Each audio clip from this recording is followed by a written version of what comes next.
Hace años leí una historia que estoy seguro que usted la escuchó. Puede ser que no, quizás la he contado un par de veces.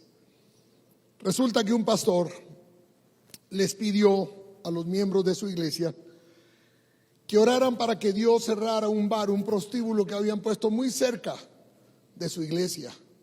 Así que llamó a la congregación a orar una noche, hicieron una vigilia de oración para que Dios cerrara ese bar ahí cerca de su iglesia. 3 semanas después, un rayo cae sobre este bar, lo quema todo y se acaba. El dueño del bar se había enterado de la cruzada de oración y presentó una demanda judicial contra la iglesia. Cuando llegó el día de la audiencia, el dueño argumentó con pasión que Dios había destruido su bar con un rayo a causa de las oraciones de los creyentes. El pastor rechazó las acusaciones inmediatamente y admitió que sí, que la iglesia había estado orando, pero también afirmó que nadie de la congregación esperaba que en realidad sucediera esto.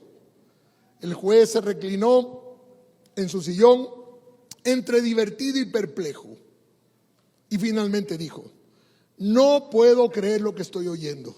Delante de mí está el dueño de un bar que cree en el poder de la oración y un pastor que no cree en el poder de la oración. ¿Sabe? Muchas veces veo eso repetitivamente en el pueblo de Dios. Oramos, pero no creemos.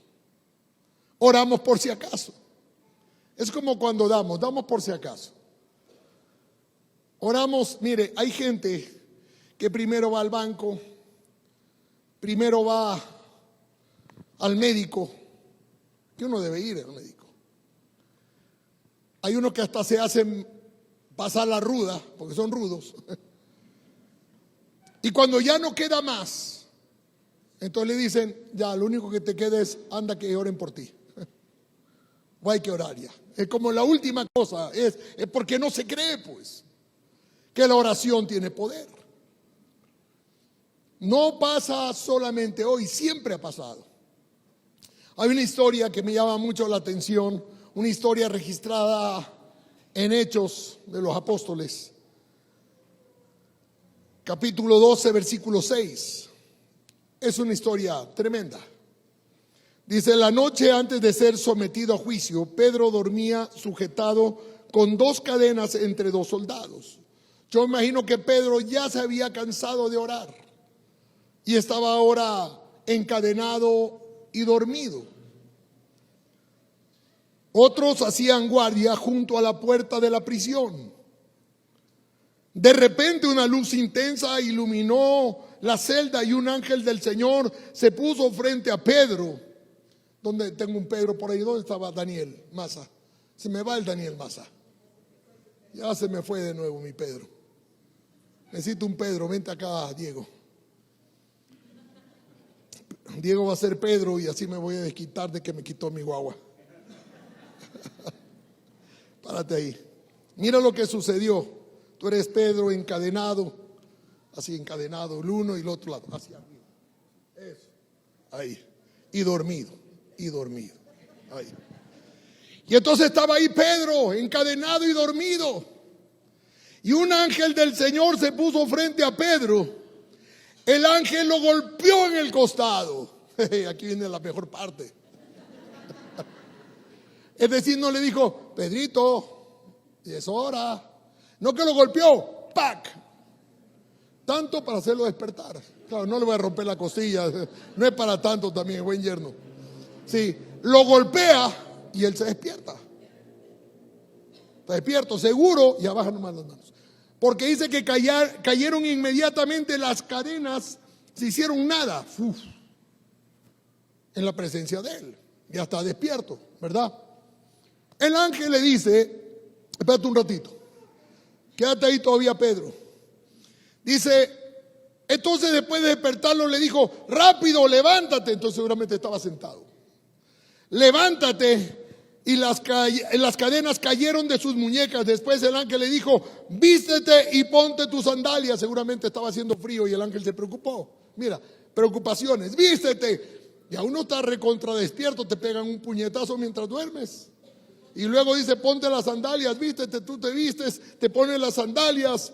Y dice, después el ángel le dijo, Pedro lo hizo y el ángel le ordenó: ahora ponte tu abrigo y sígueme, ponte el abrigo.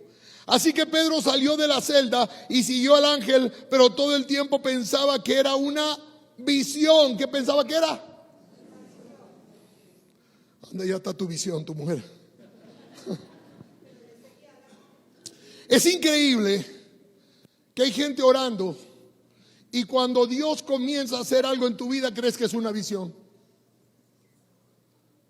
Lo ha golpeado para que esté bien despierto. Lo ha hecho vestirse para que esté despierto. Y dice que para él era una visión.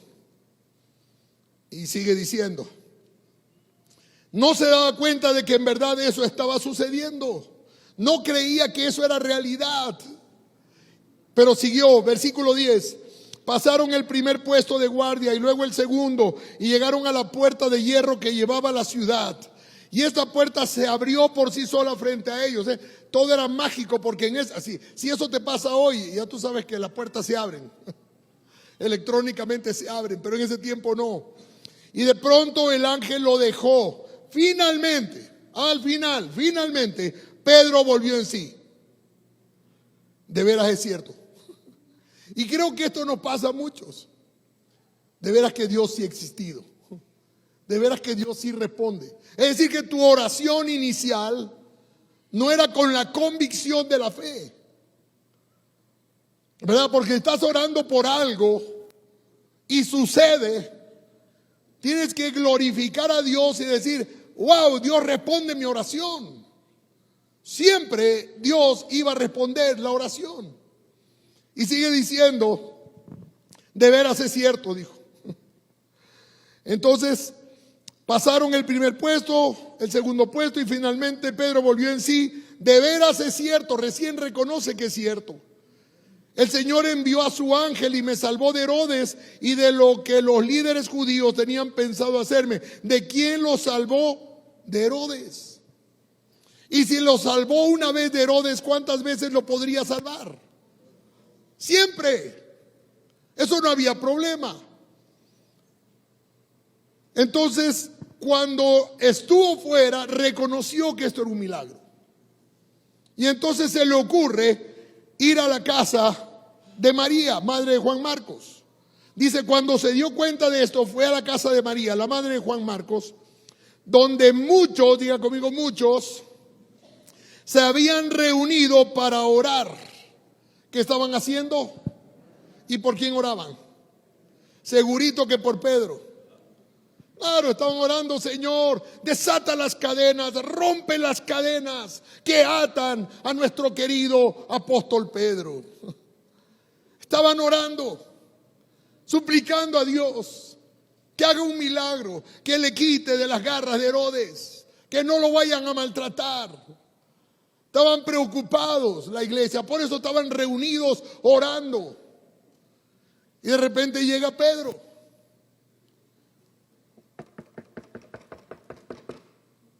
Y alguien oye y sale. Dice, tocó a la puerta de entrada y una sirvienta llamada Rode fue a abrir. ¿Qué vino a hacer? Abrir la puerta, ¿verdad? Cuando ella reconoció la voz de Pedro, hermano, mire, las cárceles, aquí hay una enseñanza, las cárceles se abren por el poder de Dios. Pero en estas puertas el hombre tiene que abrir puertas. No le abrió para entrar, pero sí para salir. Y dice que Rode estaba, y llegó Rode hasta la puerta porque venía, ¿a qué? Y le dijo, ¿quién es? Pedro. ¡Wow! Pedro. ¡Wow! Y sale corriendo a hablar con los discípulos que oraban. Señor, libera a Pedro. Y llega Rode. Pedro está allá afuera golpeando la puerta. Estás loca. ¿Puede creer? Miren lo que dice. Cuando ella reconoció la voz de Pedro, se alegró tanto que en lugar de abrir la puerta, corrió hacia adentro y le dijo a todos: Pedro está a la puerta. Estás loca, le dijeron. Estaban orando para que liberaran a Pedro, y cuando Pedro es libre dice: estás loca. Y eso me hace pensar cuando nosotros le pedimos algo al Señor. Y mire, es como ver la nubecita pequeña y decir: prepárate que viene un aguacero. Porque ¿qué es la fe sino la certeza de lo que se espera? Es decir, estoy seguro de que eso va a suceder. Cuando yo suelto mi oración, ya estoy declarando algo. Mire, la Biblia dice que todo lo que se hizo de lo que no veíamos, pero con los ojos naturales. Pues. Porque el que tiene fe ya lo ve. Lo ve en el mundo espiritual y su oración lo trae al mundo real. Y la gente dice: estás loco, ¿qué es lo que tú estás viendo? Estoy viendo por ver lo que tú no puedes ver porque tú no tienes fe. Pero para que tú lo veas, Dios lo va a poner en el mundo natural a través de mi oración. Y entonces lo miran a la mujer y dice: está loca esta de aquí. Si lo tienen preso, ¿para qué oraban? Ahora mire esto. Tocó a la puerta de entrada. Como ella insistía, es Pedro el que está golpeando, es Pedro el que está golpeando. Llegaron a la conclusión, mire aquí. Llegaron a la conclusión toditos. O sea, no era uno solo. Todos llegaron a la conclusión: debe ser su ángel. Era más fácil creer que un ángel estaba golpeando que Pedro golpeando la puerta. Debe ser su ángel. Mientras tanto, Pedro seguía tocando. Vilma, ábreme la puerta. Ese era Pedro Picapiedra, perdón. Y entonces dice, Pedro seguía tocando. Cuando por fin abrieron la puerta, se demoraron. Y lo vieron, quedaron asombrados. Diga conmigo: quedaron asombrados.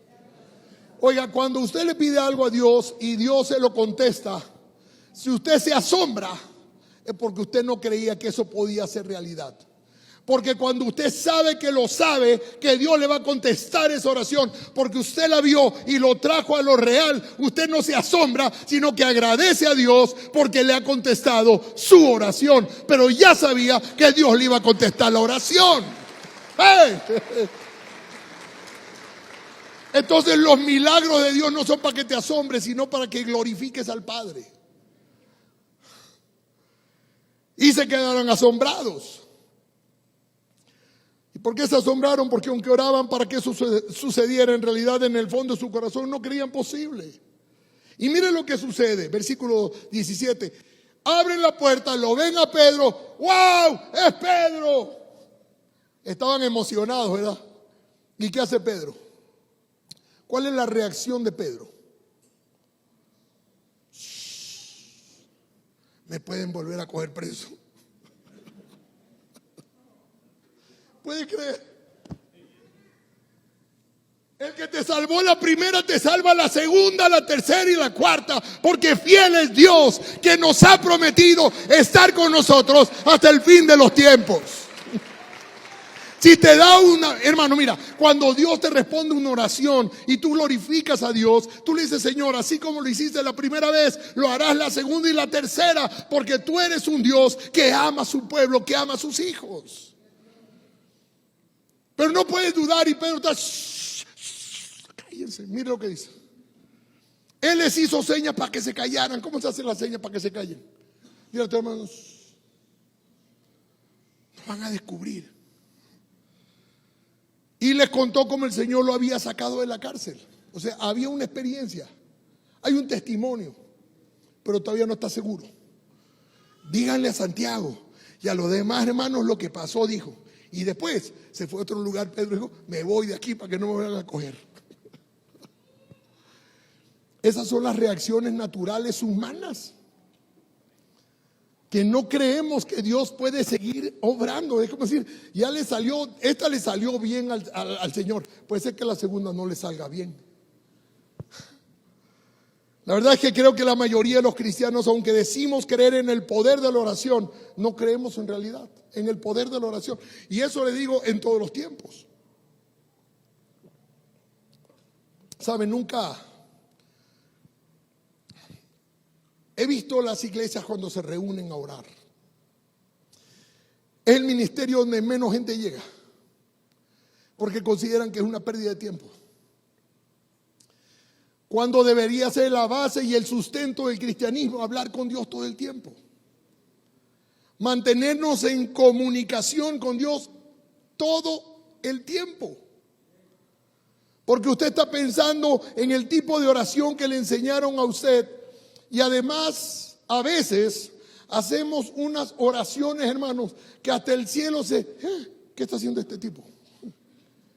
He visto hombres, hace unos días atrás, oré de la manera que siempre oro: Señor, dame sabiduría para predicar, sabiduría para que entiendan, sabiduría para poner en práctica. Amén, vamos a la palabra. Aunque más rápido cuando voy a comer y tengo hambre. Señor, amén. ¿Y cómo? Pero me dijo un hombre hace unos días atrás mientras predicaba allá dice, me gustó su oración, pastor, porque fue rápida y concisa, me dice. No como otros que comenzó a hablar. Me dije, hermano, no me cuentes. Y me fui para allá. Pero la verdad que he visto hombres orando así, que se paran delante del Señor. Oh Dios glorioso, tú que vives en las bóvedas celestiales. Cambian la voz y todo es tétrico y hasta se mueven. Entonces dice, ¿cómo mirará el cielo eso? Ahora imagínense cuántos son padres aquí. Que tu hijo se acerque: oh Padre divino, Padre celestial, que estás acostado en la cama con mi mamá, respóndeme a mi petición, por favor. Te lo ruego. Entra y dice, papá, dame la plata que me voy para el colegio. ¿O no? Imagínense la clase de hijos que nosotros tenemos. Parece que Dios tiene solo hijos especiales, hermano. Es como que si no nos entendiera cuando hablamos. Hasta usamos todos los versículos. Está bien, si conoces la palabra de Dios. Le puedes decir, Señor, mira, tu palabra dice, pero dígaselo bien. Y aplique correctamente la palabra, si la vas a usar.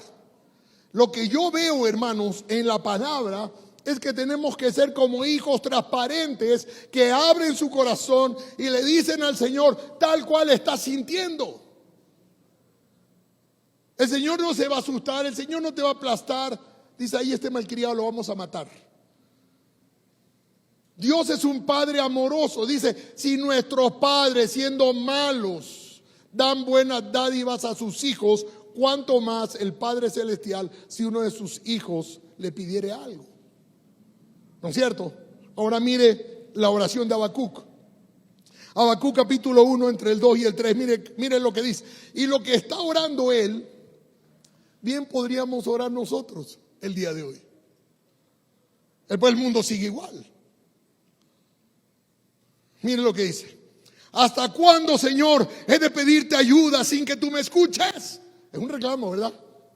Estoy orando y tú no me escuchas. Y dice, ¿hasta cuándo he de quejarme de la violencia sin que tú nos salves? ¿Por qué me haces presenciar calamidades? Y se oye una voz del cielo que dice, ya no sigas en redes, papi. Nosotros mismos nos metemos en las redes sociales, estamos viendo todo lo que sucede y por eso andamos todos temerosos de que nos van a matar a nosotros. Y sigue diciendo, ¿por qué debo contemplar el sufrimiento? Veo ante mis ojos destrucción y violencia, surgen riñas y abundan las contiendas. Parece el día de hoy, ¿no? Pero está abriendo su corazón delante de Dios. Dile a tu hermano, tú puedes abrir tu corazón delante de Dios si eres hijo de Dios. Por eso dice que creen que por sus vanas repeticiones. Está bien, hermanos, yo oro muchas veces el Padre Nuestro, pero con entendimiento, pues. Me acerco delante del Padre y le digo, Padre, tú que estás allí, que eres santo, como es el Padre Nuestro que está, tú eres mi Padre, Señor. Me apropio de esa paternidad. Entonces le digo, Señor, no dejes que falte alimento en mi casa. Provee el alimento de mi hogar. Señor, ayúdame para no caer en tentación. Líbrame del malvado. No es el Padre Nuestro ese. Pero no estoy repitiendo como castigo. Que repito y repito y repito para ver si es que dice, no crean que por sus vanas repeticiones, dice la Biblia. Dice Jesús. Es decir, que oramos con entendimiento. Vamos por cualquier lado y yo le digo, Señor, el Señor guardará mi salida, mi entrada de hoy para siempre, amén. Salgo confiando, voy hablando con Él. Si llego al supermercado, ayúdame a conseguir lo que es mejor, Señor. Lo que realmente necesito. Entonces, ¿qué quiere decir eso? Una comunión íntima con el Señor, es una oración continua. Nos dice Pablo, les escribe a los tesalonicenses, capítulo 5, 14. Hermanos, les rogamos que amonesten a los perezosos, alienten a los tímidos, cuiden con ternura a los débiles, sean pacientes con todos. Dile, sé paciente conmigo, el otro hermano. Ahí, sé paciente conmigo. Asegúrense de que ninguno pague mal por mal.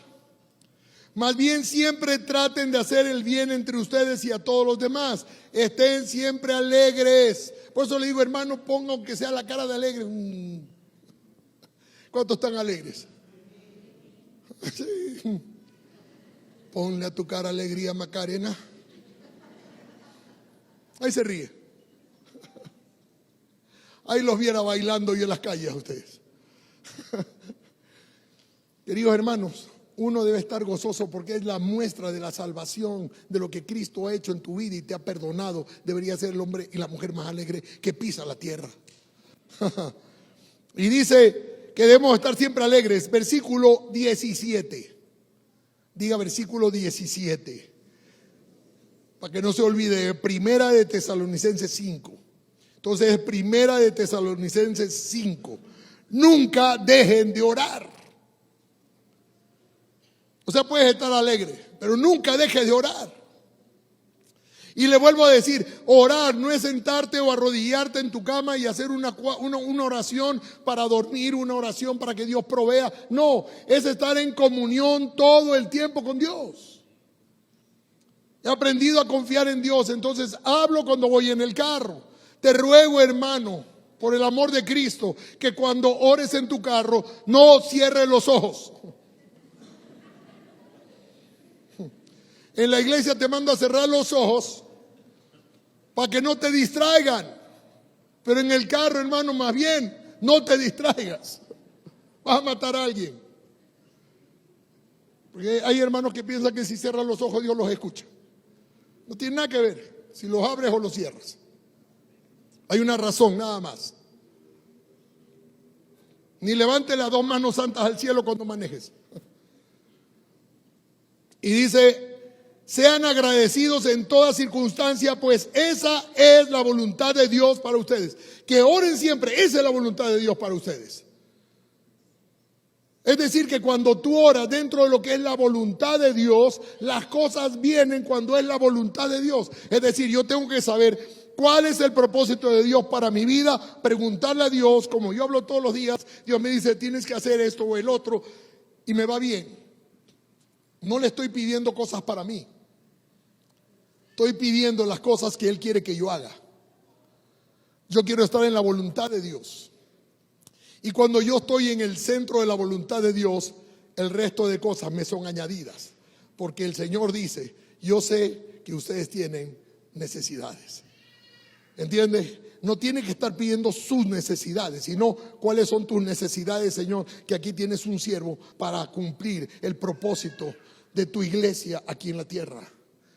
Y Dios dice, este me conoce. ¿Qué estás necesitando? Denle. Y llega solo sin pedir. El problema es que siempre estamos pidiendo para nosotros. Y se piden y no reciben porque piden mal. Aló. Yo quiero que usted crezca a la estatura de Cristo.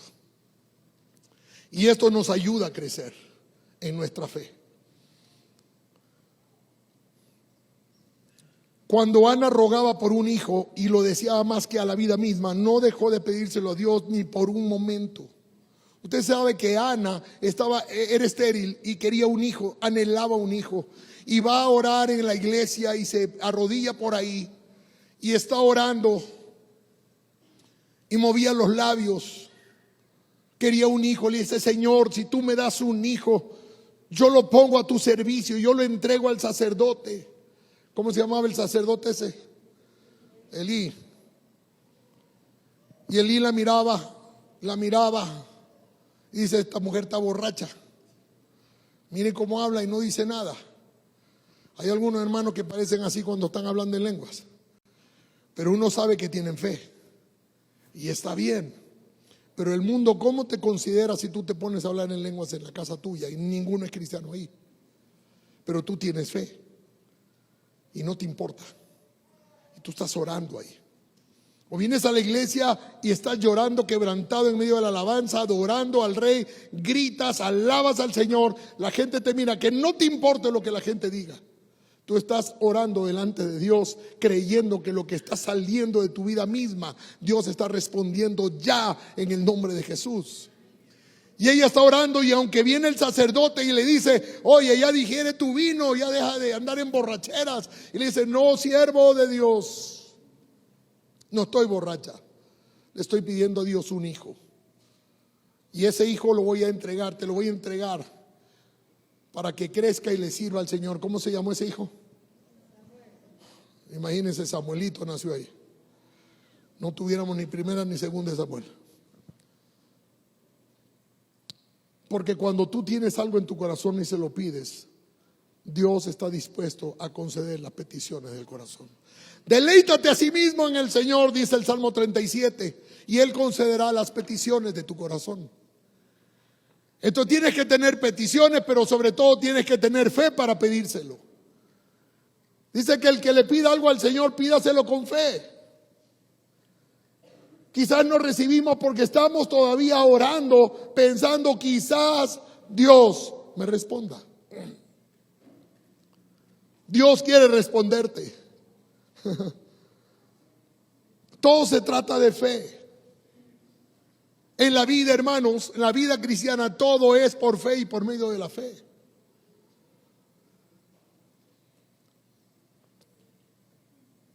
La verdad que en este camino que vivimos todos los días es un camino de fe. Levanta tu expectativa, levanta tu fe, ora con fe. Déjame terminar con esto. Hebreos capítulo 11 dice así. Me encanta esta versión. Miren lo que dice: la fe demuestra la realidad. ¿Qué es la realidad? En griego, dígame, ¿qué es realidad? Realidad.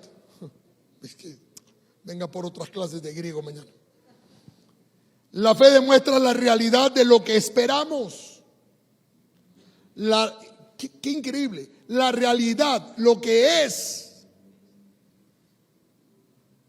Pero está hablando del futuro, de lo que esperamos. Pero es una realidad, pues. Es decir, que cuando yo oro no con una expectativa que si me va a contestar o no. Ya es una realidad. La realidad de lo que esperamos es la evidencia de las cosas que no podemos ver. ¿Quién no puede ver? El mundo. Porque usted tiene que verlo antes. Usted tiene que aprender a visionar con los ojos espirituales. Para eso tenemos al Espíritu Santo dentro de nosotros, que nos ayuda a visionar lo que realmente queremos. ¿Cómo lo queremos? Ya lo vimos exactamente y oramos: así lo quiero, Señor, así lo veo, así es, y mañana todo el mundo lo verá. Esa es la fe, la certeza de lo que espero, la convicción de lo que el mundo no puede ver. Pero el espiritual ya lo vio. Y cuando el espiritual lo mira, lo va a traer a la realidad. Por eso no te admires que si estás orando por algo y llega, solamente dile: Padre, gracias. Cuando yo hago una oración, ¿sabe lo que yo pienso, Aida? Es que le pongo todas esas peticiones se las envío y le llegan a sus manos y las pone a sus pies. Y dice, esto va a suceder en el tiempo correcto. Estoy madurando a Jimmy. ¿Sabe lo que necesitamos? Diga conmigo, paciencia. Porque el que comenzó la buena obra, ¿sabe? A veces nos endeudamos y no le consultamos a Dios, pero luego le pedimos que pague nuestras deudas, nuestras irresponsabilidades. Y más, y pedimos continuamente eso. Señor, cubre nuestras deudas, así como nosotros perdonamos a los que no deben. Mentira. Va a perdonar. El tema es que el Señor te va a ayudar a crecer en Cristo, para que la siguiente vez lo pienses cuando vayas a tomar una decisión que no es la voluntad de Dios. Pero Él puede hacerlo. Esos son los milagros. Creo que el milagro más grande es la conversión del hombre.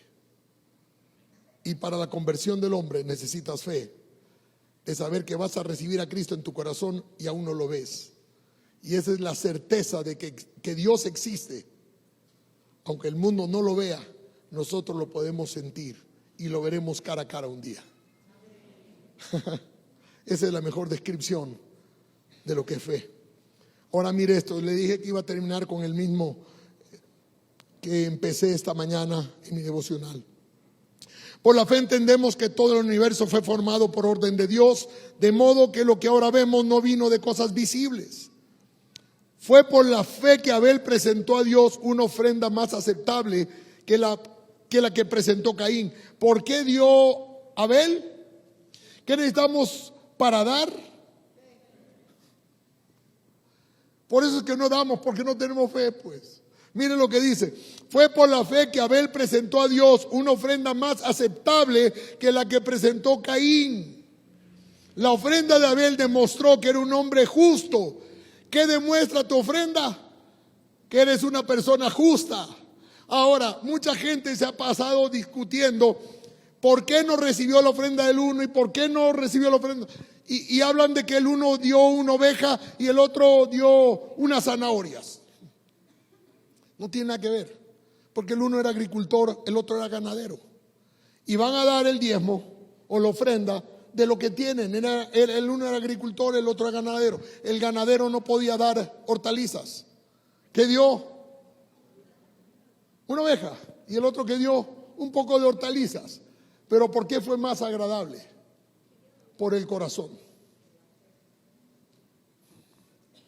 Porque en su corazón él sabía que Dios era real y que a Dios había que honrarlo de la manera correcta.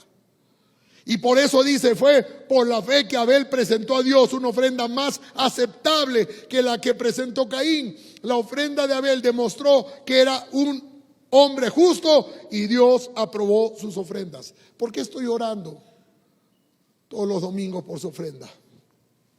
Para que sea aceptada por el Señor. Como ministros oramos por eso. Pero usted tiene que entender que cuando usted le trae una ofrenda a Dios, tiene que ser justo al dar. Por eso Dios recibe unas y no otras. Yo le digo, y discúlpeme lo que voy a decir, puede sonar fuerte, todavía hay Abeles en la iglesia y Caínes en la iglesia. Tenemos que presentarnos justos delante de Dios para que acepte nuestra ofrenda. Dios quiere prosperarnos, Dios quiere que tengamos fe y que actuemos en nuestra vida por fe. Amén. Póngase de pie, vamos a orar.